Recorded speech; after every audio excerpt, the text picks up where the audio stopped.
there are so many people out there who have one piece of the puzzle to offer, whether it's expertise or money or time, and they can, be the boots on the ground person.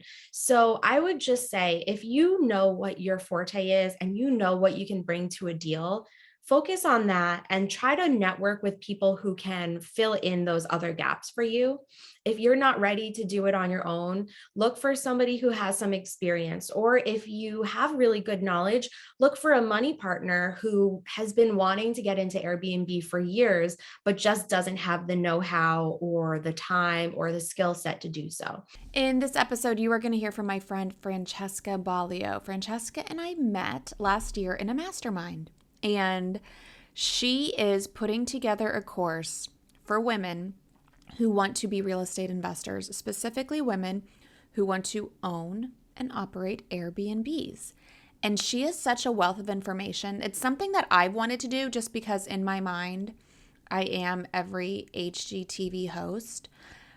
But even if that's not something that's been in your mind, I feel like after listening to this episode, you will see the appeal of real estate investing. And right away, I have her bust a myth that you need like hundreds of thousands of dollars in the bank to make it happen. You don't.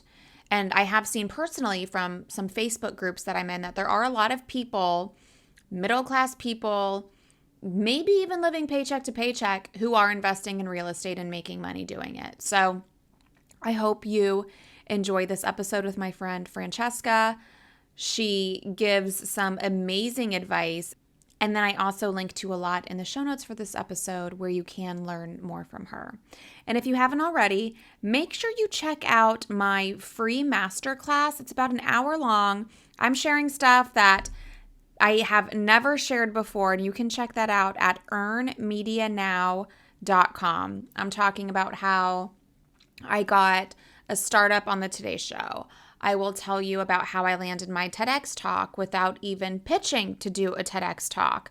And even at the end of the masterclass, I will share with you the exact pitch, word for word, that I sent to CNN to get Amy Porterfield booked on her very first TV segment. So again, you can check that out at earnmedianow.com. And I will also link to that in the show notes. But for now, let's get back to Francesca so we can all make money being big-time real estate investors. Ever wonder how some people seem to get all the media coverage, but you don't? Go behind the scenes with a TV reporter, national on-air host, and news contributor who has interviewed celebrities, took you inside the Versace mansion, and even stood on a chair to interview basketball legend Alonzo Mourning. Get ready, because Become a Media Maven is the podcast where Christina Nicholson is sharing secrets from her years in front of the camera, in the editing booth, and now behind the podcast mic.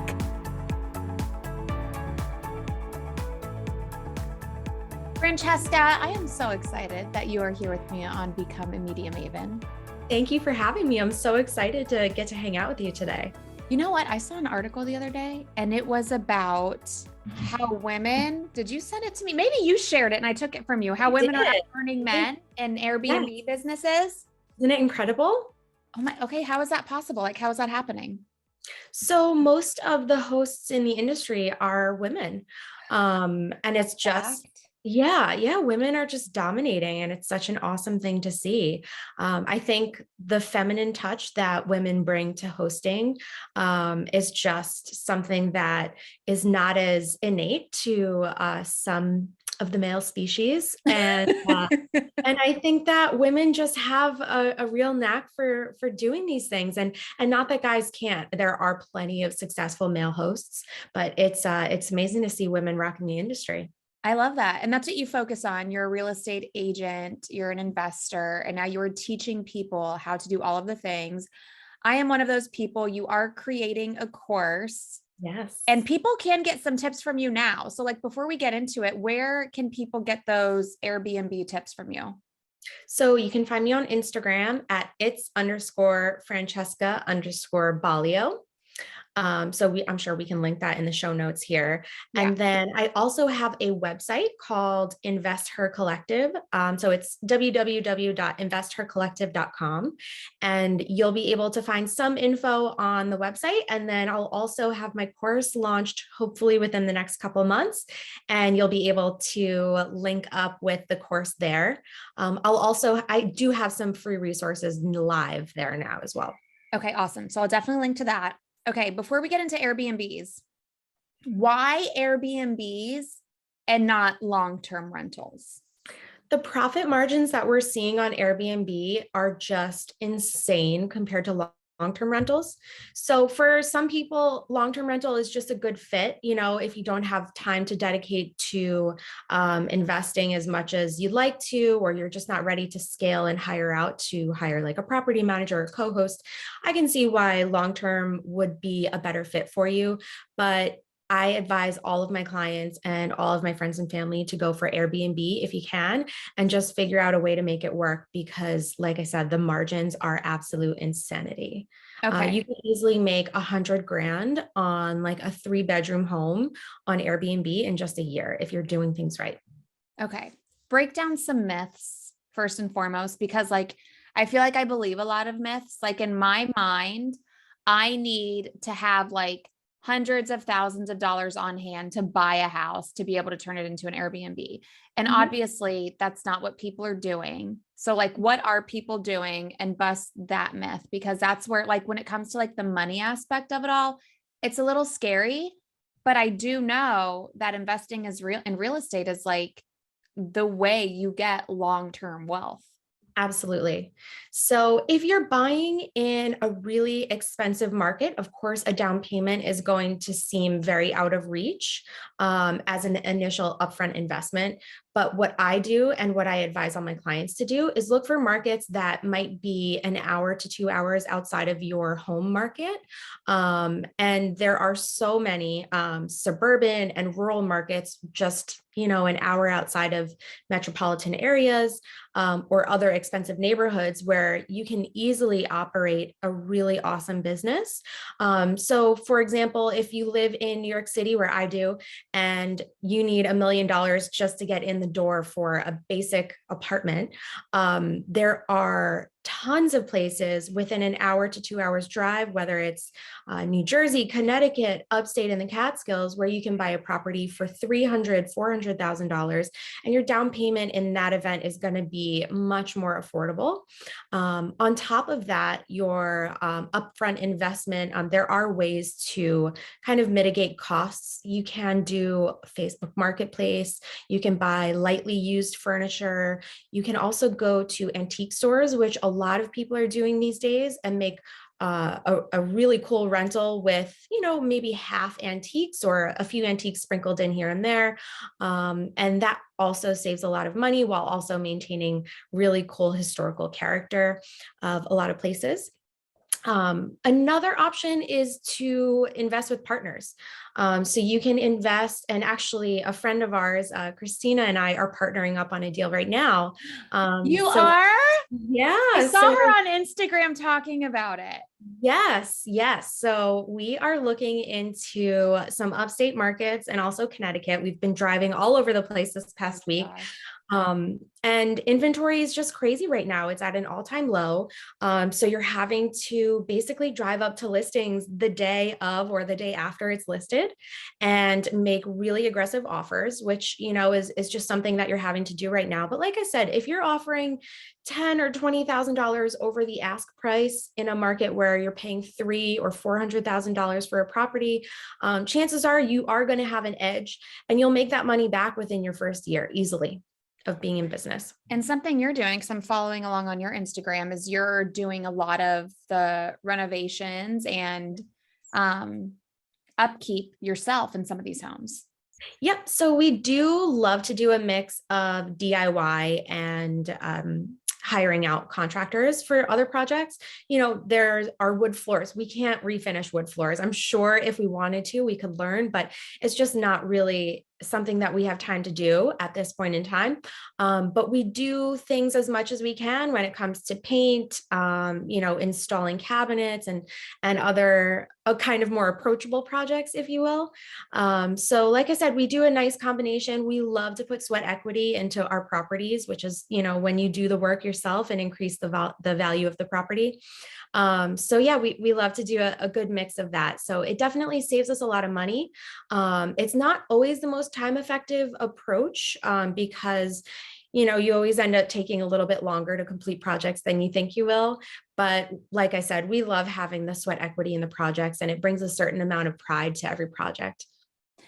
Now tell me about, like, you're going an hour or two outside, because I live in South Florida where it's also very expensive. And I feel like now wherever you live, it's very expensive. So one, if you want to do this, is now a good time because of the way the market is? Absolutely. If you have the means to do it, you're prepared, you have the finances, or you have a partner, it's a great time. Interest rates are going up, but at the same time, demand for short-term rentals is through the roof and inventory is low. It can't keep up with the demand. So you're always going to make money right now if you buy a short-term rental. Okay. Going outside of where you live. So like an hour, 2 hours. How do you know that that is a hot spot for a short-term rental? Great question. So we do a lot of due diligence. This market in Connecticut that we just recently bought into is only about 20 minutes away from my mom's house. So we know what an awesome spot it is. It's right on a lake. The rentals in the summer just go for insane amounts of money. And like I said, it's a lake community. So people from the city and people from all over the place flock to it in the summer. There's also a lot of restaurants up there. There's a marina where anyone can rent a boat, which is really awesome if you're from the city and you don't have a boat, but you want to be a part of that like lake life scene. It's really a vacation rental friendly place because you have all of these experiences at your fingertips. I also do a lot of analytics on the markets, the inventory that's out there. I look at the calendars on Airbnb and VRBO, and I check out, how full the calendars are, what the average price per night is. We also use some other websites that give us data, which are super, super helpful. And that way we're able to vet the neighborhood and then also make projections based on properties that we're interested in making offers on. Okay.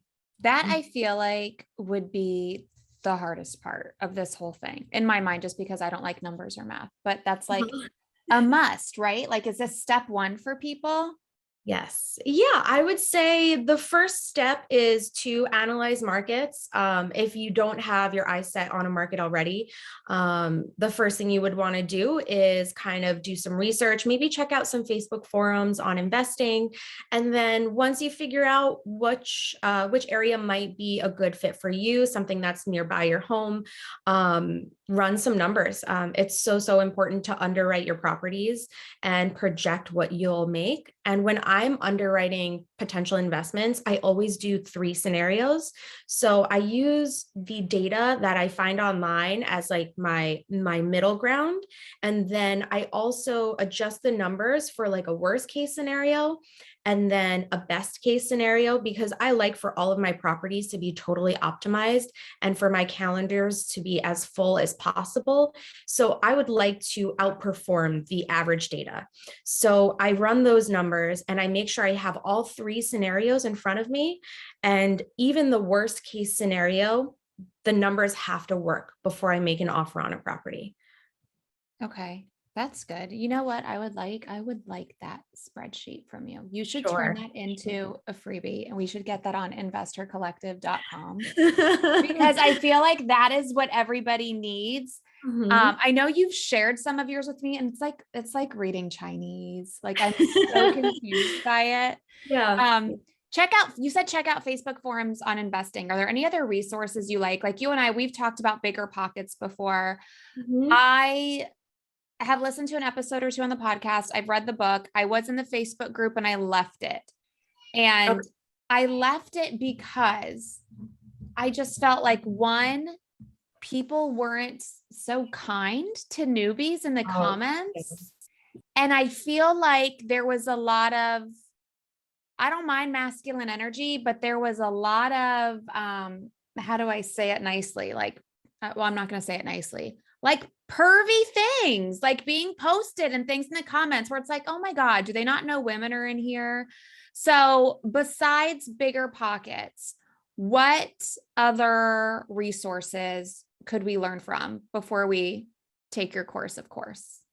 So I highly recommend The Short-Term Show by Avery Carl. It's a podcast. I listen through Spotify. I think she's probably on every podcast platform you can get your hands on, but she's wonderful. She's a great host. She's also a real estate agent. So I feel like I have a lot in common with her.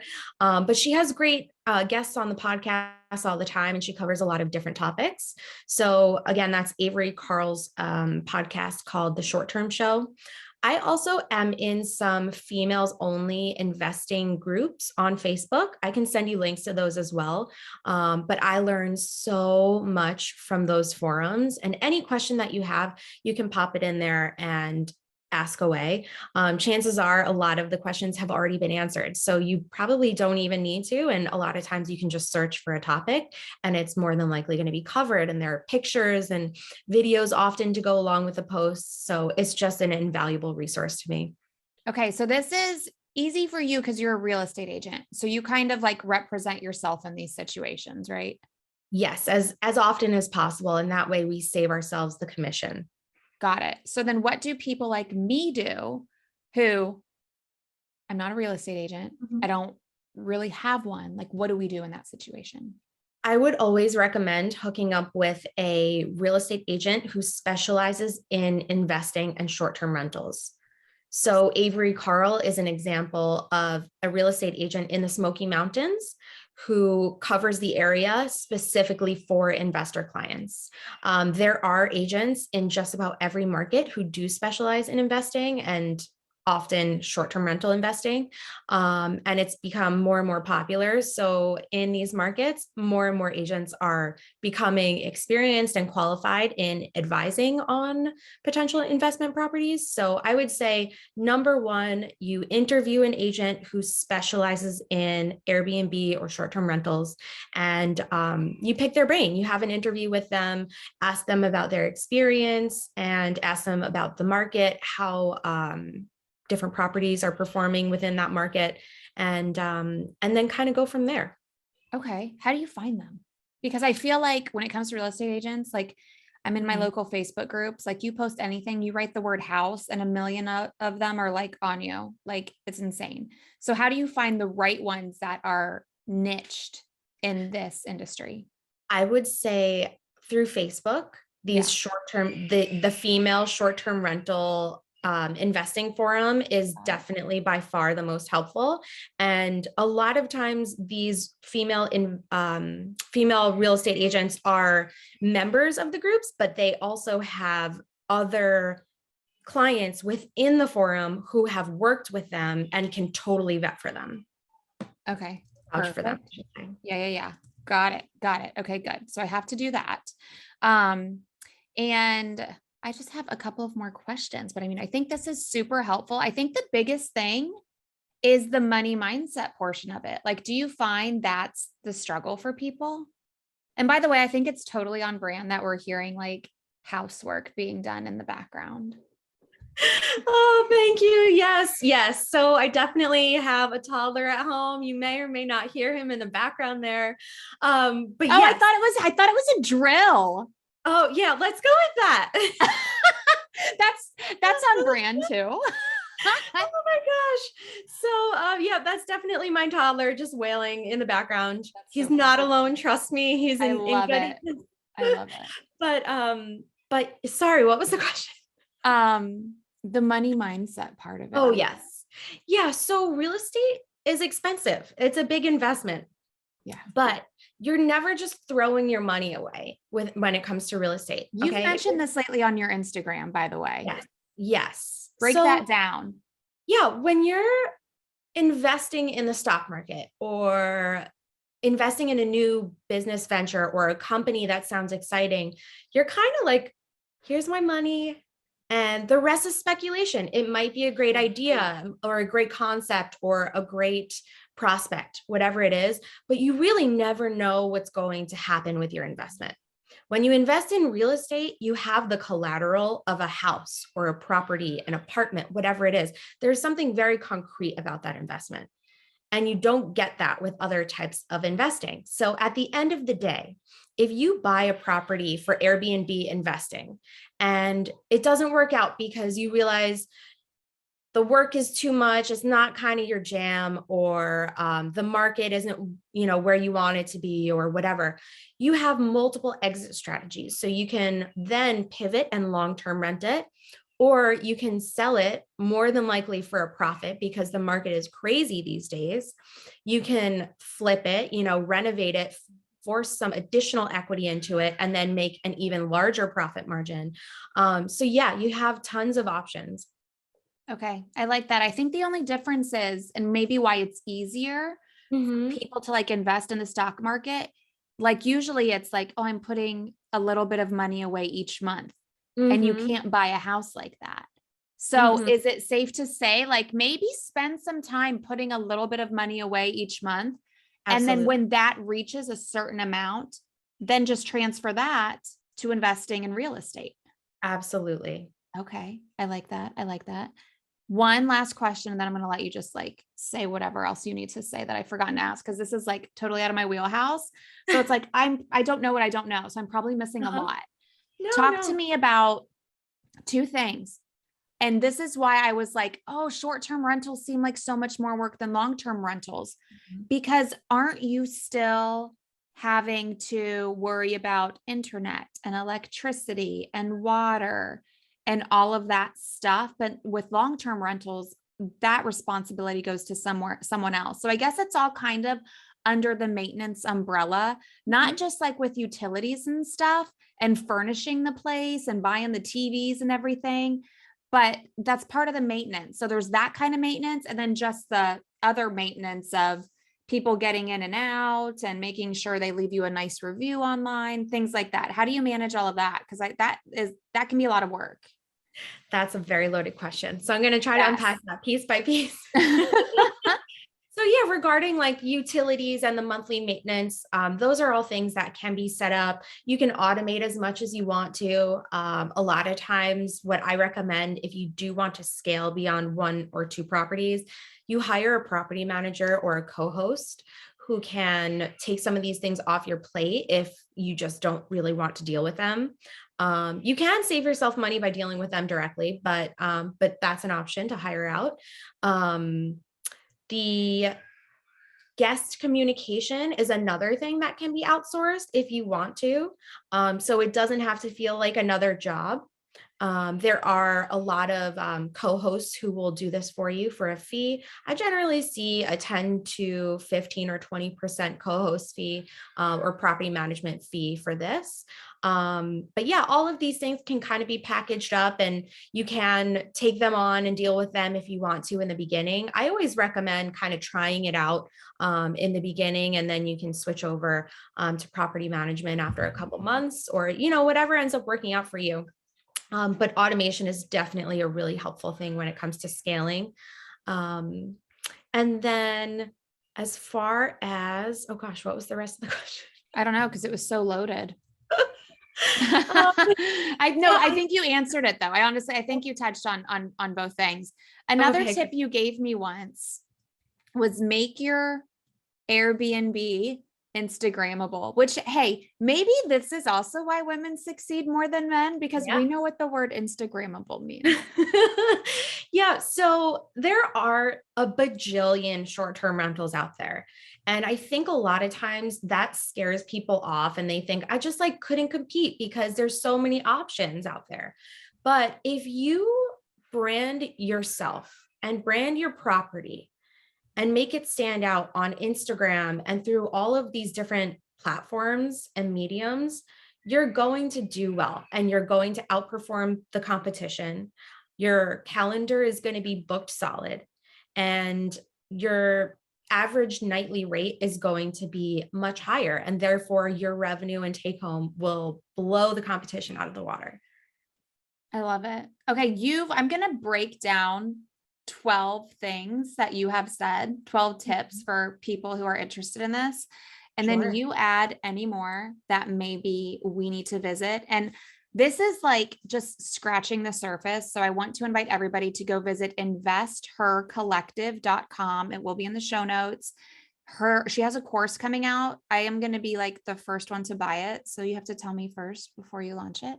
I will. You have to, number one, look for markets an hour or two outside of your home market. If you live in a place like me or Francesca, where things ain't cheap. Yeah. Buy lightly used furniture from Facebook Marketplace, visit antique stores, something I actually enjoy doing. And there are so many TikToks and Instagrams. It's like go to Goodwill or Salvation Army and buy the furniture and then like upcycle it. Yeah. Like I'm addicted to that stuff. Invest with partners, which could be your dad, could be your uncle, like could be a friend, like Francesca's doing with Christina. Do the renovations yourself, like painting the walls or the cabinets. Number 5, research the market you're going to buy in and focus on places like lake communities or areas with lots of restaurants. And then number 6, this is where you get super specific, where I need the most help, is bust out the spreadsheets, look at the calendars on Airbnb or VRBO and analyze the markets. Number 7, check out a bunch of free resources. Francesca has some. And then there are Facebook forums. There's a short-term show podcast. Hook up with an agent specializing in this. Get in the right money mindset. I have a book for that. I'll also link to that in the show notes for this episode. It's called Secrets of the Millionaire Mind. Love that book. That'll get you in the right money mindset for anything. Automate things like paying for utilities. I mean, you should just do this period, like for your life, because it's so much better. Hire a property manager or co-host if you don't want to worry about things on a daily or weekly or even monthly basis. And then make your short-term rental as Instagrammable as possible, as if it is its own brand. I'm so impressed. I don't know how you took all those notes while we were having that conversation. Yeah, just a few things to add. Yes, When it comes to partners, there are so many people out there who have one piece of the puzzle to offer, whether it's expertise or money or time, and they can, be the boots on the ground person. So I would just say, if you know what your forte is and you know what you can bring to a deal, focus on that and try to network with people who can fill in those other gaps for you. If you're not ready to do it on your own, look for somebody who has some experience. Or if you have really good knowledge, look for a money partner who has been wanting to get into Airbnb for years, but just doesn't have the know-how or the time or the skill set to do so. So there are so many options out there. If you're interested, definitely log into the forums and see what you can find, network with people, get out there and just meet with people and talk with people who are interested. That's one of my biggest tips. And just think of your first property as free tuition. I've heard that a lot from investors, and you wouldn't expect to go to college for free, right? Unless you're like a genius or a really amazing athlete, right? And you get a full ride. So think of your first property as an investment in your education in real estate. Expect to make mistakes. Real estate in general is very forgiving, but if you make any money on your first property, it's amazing. You've won.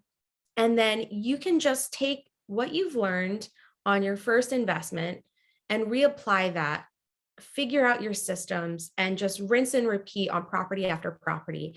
And by the time you get to property 3 or 4, you'll be a pro. Everything will seem much easier, less intimidating, and you'll make more money as you go. How many So just know it's going to properties? be hard, but you'll learn. But that's why we have you in your course, to make it easier. Yeah. So how So many the properties do you point of have? my course was to take all of the ups and downs that I had during the first 5 years or so of real estate investing and package up everything nicely so you don't have to make the same mistakes I did. What mistakes did you make? What were like the biggest ones? So in the beginning, my first season, I hosted 3 properties. They were 3 apartments. Hold on. How And do you just get 3? How do you go from like nothing to 3? So my dad is a real estate investor. My first Okay. Airbnbs were all apartments that he owned, and they were previously long-term rentals. For some reason, all three opened up at the same time or around the same time, and he's located in a ski area. So there's a really crazy fall and winter market up there. Okay. So So you were acting as like his host. exactly. Got it. I didn't own the property, my dad did, but there was this new thing called Airbnb that had just like come about the past couple of years. It was 2015 or 16. And I was like, Dad, let's get them on Airbnb. And So everybody was like, oh my God, that's so weird. You're staying in somebody else's house. yeah, it was like a very like weird new thing. So at the time, we furnished the apartments. I think one of them might have already been furnished, but the other two we furnished with, whatever we could get. It was just like simple, straightforward. There was a bed in the room, there was a dresser in the room. We didn't really bother with art. We got like the cheapest kitchen things you could get to stock the kitchen. We did leave a nice little gift basket most of the time, but Yeah. it was tough. It was an old historical property. The some of the doors were hard to find because it's like an old Victorian house that was split up into different Okay. apartments. So every time a guest checked in, I had to talk to them on the phone, tell them how to find the entrance to the apartment. So yeah, and we hid keys under doormats. That there were a lot of quirks about each one of the properties that, we didn't think to disclose in the listing. We just kind of dealt with them as they popped up, like heating issues and draftiness and, other quirky things, neighbors who were a little bizarre, to put it nicely. Um, so we did all that kind of stuff. We did same day turnover, but sometimes we would have the same cleaner have to clean 3 apartments on the same day, and we didn't have enough extra bedding to just run and change the sheets Oh, yeah. and then take off, which is something that I always do and advise to do on properties now, because it's going to take your cleaning lady or cleaning team a full day to wash 3 Yeah. beds full of sheets and 6 people's towels. So another tip for newbie investors is maybe don't do same day turnover when you're first starting out, because you may need that breathing room to figure out how long it's going to take you and your cleaning team or your turnover team to get all that stuff done. So that's a really important tip is maybe avoid the same day turnover when you're first starting out. It can be really overwhelming. And you just don't want bad reviews. It's not a good reflection on you. And then it hurts your feelings. And as much as you may not try to take it personally, it can really hurt at the end of the day. I know I went to sleep crying a couple times because of that in the beginning. And it's just, yeah, it can be really stressful at first if you don't have the right systems and experience in place. And so that's why I'm here to try to help as many people as I can. So again, you don't have to make the same mistakes I did. I love that. And then I've also seen, I think I've been targeted with the ads that Airbnb is now saying like, want to know how to do this? Just ask a host. So they're like letting you ask hosts for things like, can I do a same day turnover with Yeah. this cleaning crew I have or whatever. Mhm. So that's cool. Okay. I mean, that's, you just added 13 and 14, number 15. I'm just going to say, visit investorcollective.com because you know everything. How many properties do you have now that are short-term rentals?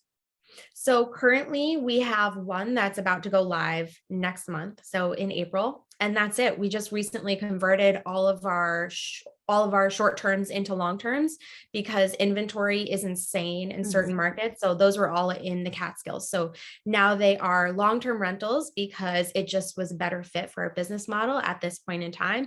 And we went down to the Lakes area to pick up some more short-term rentals. So we have one that's launching in mid-April, and then we are in the process of acquiring our second one. Oh my gosh. And hopefully scale to like 10 within the next 2 years. That's amazing. So you're like a fan of both short-term and long-term rentals, but Yeah. you are teaching people how to do the short-term thing, not necessarily. I mean, the long-term thing, I think it's just kind of, it is what it is. If you can do short-term, you can do long-term. Definitely. It's a much more straightforward business model. Yeah. There are ways to optimize it, but it's pretty straightforward. Yeah. The only problem with long term, because my dad does this, Mhm. sometimes like people look so great on paper and you talk to them and then they move in and they're a freaking nightmare. And in some states, like eviction is tough and you may live with crazy people like living in your home Yeah. and you can't get them out. It can be tough. And when people ask me, I always advise if you are looking into long-term rentals that you look in landlord-friendly states. Mm. Texas is one of them. We actually just sold our long-term rental in Texas, right outside of Austin. But I believe that if you need to evict someone, you can have it done within like 24 hours. Yeah. Is New York one of those states where like people Very can, tenant friendly.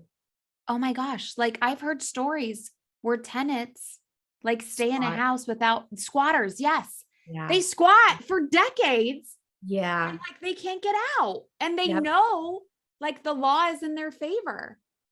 Absolutely. Absolutely. There are a lot of really savvy people out there. So just make sure if you're getting into long-term renting, you really do your homework. That's crazy. Okay, Mhm. awesome. Thanks, Francesca. This is This great. is so fun. I Thanks so learned a much. lot. Maria. Yay. Again, everything is in the show notes, investorcollective.com. She's on social media. Take that book, Secrets of the Millionaire Mind. Remember, you can go to earnmedianow.com to check out my media masterclass that I mentioned before we got into it with Francesca. Any questions, please reach out to her. She's the cutest, sweetest thing ever, and she will help you out. You definitely want to grab some of the freebies on her website just so you can be on her list and be the first to know when her course launches. Okay?